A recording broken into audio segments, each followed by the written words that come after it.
À 15 minutes d'Abidjan, la baie des milliardaires. Un véritable refuge pour clientèle aisée. Plage de sable blanc, cocotiers, villa cossue au bord d'une lagune limpide. Il y a 5 ans, Rodrigue, 38 ans, y a ouvert un hôtel. Il gère aujourd'hui une vingtaine d'employés, des villageois de l'île sans formation.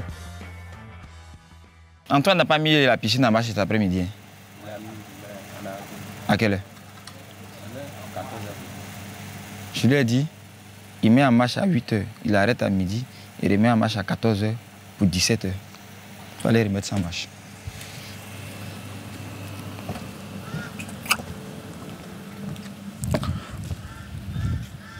Videz-moi la poubelle. Vous êtes en travaux? Oui. C'est quoi ces travaux? Expliquez-nous.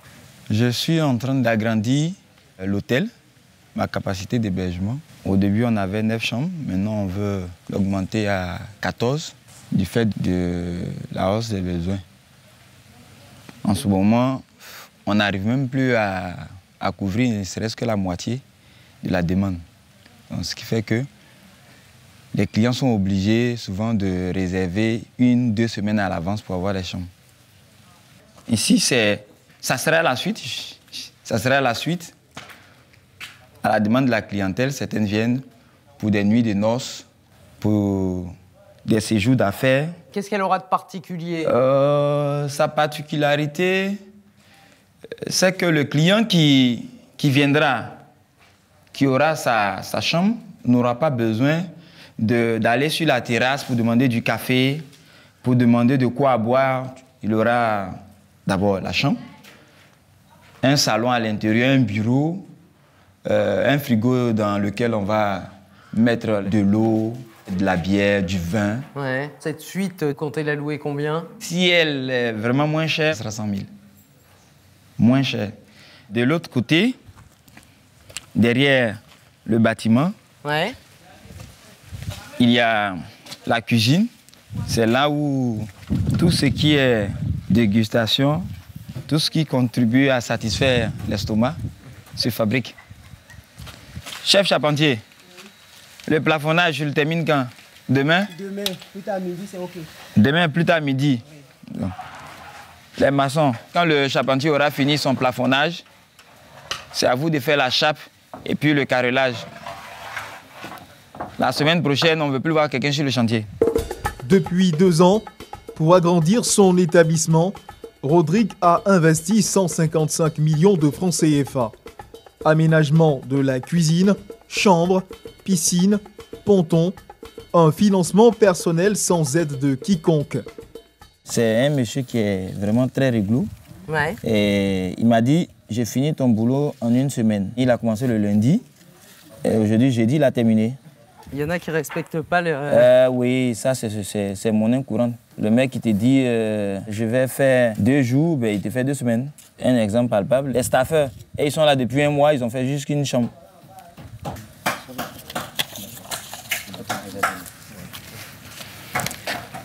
À qui je remets?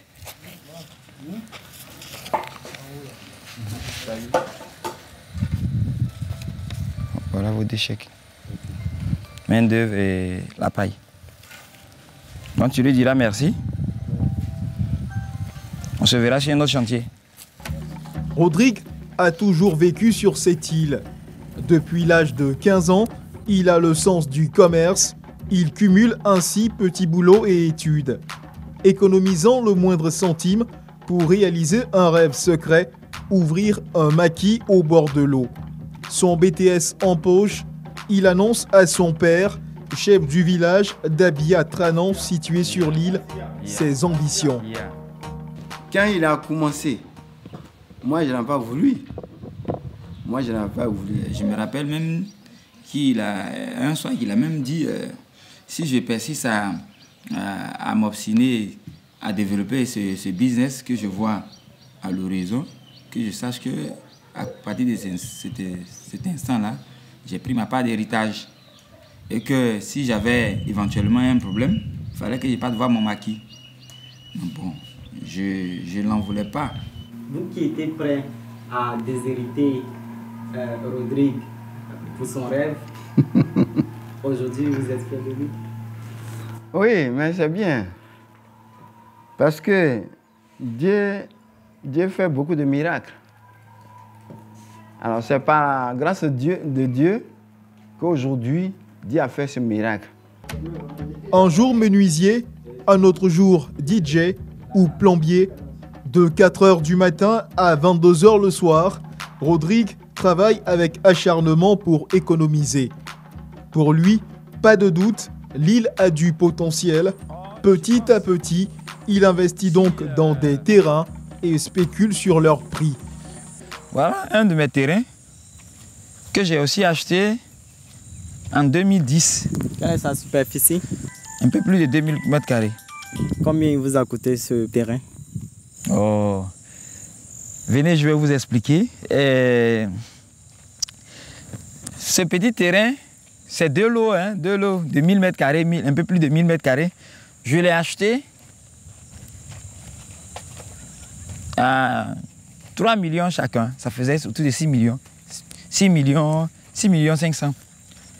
Je l'ai vendu à 18 millions 250 000. Et il n'y a même pas 2 ou 3 mois, je l'ai racheté à 25 millions.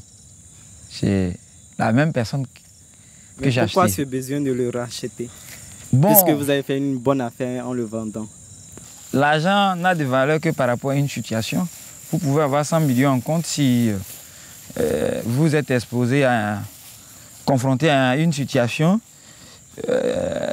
qui ne nécessite pas la présence de l'argent. Écoute, votre argent n'aura pas de valeur. Des terrains achetés entre 6 000 et 10 000 francs CFA le mètre carré en 2004 vaudraient désormais entre 20 000 et 50 000 francs CFA le mètre carré. Rodrigue possède sur cette île une dizaine d'hectares, de quoi réaliser cet établissement. Acheté 7 millions, aujourd'hui ce terrain en bord de lagune de 4000 m² vaudrait 100 millions de francs CFA, soit 14 fois plus que le prix initial. Fête de la Pentecôte. La météo est clémente, un long week-end attend Rodrigue. Pour accéder à son hôtel, seule solution, le bateau. Rodrigue récupère ses clients à la marina de Trècheville et c'est toujours avec surprise que les touristes le découvrent. Bonjour madame. Bonjour. Rodrigue. Rodrigue. C'est ici ou ici? Ah, c'est vous, Rodrigue. Pardon. Non, j'étais à la... Le soleil. Le soleil. Il n'est pas là. Il va payer. Il Mais- est là-bas. Regardez. Oui, mais tu m'as dit que c'était déjà là-bas. le soleil. Oui, j'ai pris la plus grande partie, la partie la plus importante. Je l'ai mis au restaurant. Tu vas payer tout ce que j'aurais déposé. Non, non, non. Vous n'aurez même pas à regretter d'avoir Pourquoi je laisse accepté. tomber là-bas? Ça va? Madame, non. Rodrigue a 2 bateaux. Il peut transporter jusqu'à 25 personnes. Chaque passager doit payer 10 000 francs CFA pour l'aller-retour. Céline est une hôtelière française installée au Niger depuis 30 ans. Elle est venue rendre visite à sa fille. C'est son premier séjour en Côte d'Ivoire. Je suis venue voir ma fille et voir une autre Afrique parce que c'est différent. Le Sahel et ici c'est quand même un climat différent. Il y a la mer, il y a des coutumes différentes. Même si c'est quand même l'Afrique de l'Ouest, c'est autre chose. Mais c'est bien de visiter d'autres pays d'Afrique aussi parce que ça donne des idées, ça montre le dynamisme qu'il y a. Et je veux dire, l'Afrique est un continent qui ne peut qu'aller en expansion à tous les niveaux, quoi. Seulement 15 minutes de traversée. Les clients un peu perdus sont accueillis par un personnel attentionné et vigilant. Outre la beauté du site, la popularité de cet établissement repose sur la personnalité de Rodrigue. Sans cesse à l'écoute de ses clients. C'est joli, hein? En fait, il y a quoi? Il y a Oui. Je ne sais pas, on a plein de numéros en fait. Numéro qui était dans le magazine Bab. Oui, c'est le mien. Voilà, donc c'était Madame Julia. Julia, oui. Voilà, c'est nous. Venez que je vous installe. Avant que je commence à vous poser des questions, comment ça a été le voyage, tout ça? Julia, c'est vous ou c'est vous? C'est notre nom de famille. Ah, c'est un nom de famille. Julia. Ah, Rodrigue. Djeke, c'est mon nom de famille. Mais je préfère qu'on m'appelle Rodrigue. Le nom de famille, c'est quoi? Djeke. Oui. Toi, tu es né ici? Oui. Sur l'île? Oui. J'ai grandi là. Et je travaille là. C'est bien. Mais tu fais hôtel aussi ou c'est juste? Oui, on a des chambres d'hôtel. Désolé, tout est occupé. Oui, non, de toute façon. Il est 11h du matin. Chacun profite des activités qui lui sont proposées. Beach volley, canoë-kayak et jet ski. Rodrigue assure les relations publiques mais aussi le service. Pendant ce temps, en cuisine, c'est le feu. Clémentine est la compagne de Rodrigue. C'est elle qui lui a donné l'idée de développer le restaurant. Comme vous le voyez, on est très débordés. Les clients sont de l'autre côté, ils attendent. Donc, faire le maximum pour que tout soit à l'heure. Un week-end pareil, vous pouvez confectionner combien de repas? Bon, le week-end, là, c'est énorme. Je travaille beaucoup. Actuellement, nous avons des poissons, du lait, des fruits de mer. Les accompagnements sont en train d'être faits pour que juste à midi 30, 13 heures, ce soit libéré. 12h30, une centaine de repas vont être servis dans la journée. Alors tout le monde s'active. La clientèle est exigeante. Et il n'est pas rare que les propriétaires de villas de Lille déjeunent chez lui. Ces luxueuses villas sont les propriétés de chefs d'entreprise, diplomates, ministres. Un milieu que Rodrigue ne pensait jamais pouvoir fréquenter un jour. Quelle est votre plus grande fierté, Rodrigue? C'est être libre de côtoyer des gens qu'avant, on ne pouvait même pas servir. Parce qu'il ne faut pas qu'on se voie la face. Dans son histoire, l'île Boulay, ce que les gens appelaient des milliardaires, c'était réservé à une catégorie de personnes. Et à l'époque, il y avait un seul Noir qui avait une résidence ici, un seul Africain, et le reste c'était des Occidentaux. Et quand moi j'ai commencé mon activité, c'est vrai, je crois qu'un jour, je pouvais avoir la possibilité de côtoyer des hommes aisés, des autorités politiques, des stars. Bon, pas que je n'avais pas cette ambition, mais je ne pensais pas que ça allait arriver aussi facilement. Le peu de temps qu'il trouve dans le week-end, il le passe à saluer ses plus anciens clients de Lille, comme cette famille d'entrepreneurs. Ils sont dans le domaine de l'immobilier et des BTP. Bonsoir mon tonton. Oh. Comment tu vas? Très bien. Ah oui, oui. Attends, très bien, très bien. Je vais faire la bise à ma tantine. Comment tu vas? Au bon niveau. Ah, aujourd'hui j'ai chopé un petit bout de mon temps pour venir vous dire un bonsoir. Merci, à toi. Comment tu vas? Au bon niveau. J'ai vu que c'est plein chez toi là-bas. Ça aurait pu être plus plein que ça, mais la pluviométrie a un peu gâché les choses, mais c'est pas mal. C'est pas mal. Ah, mais bien bossé.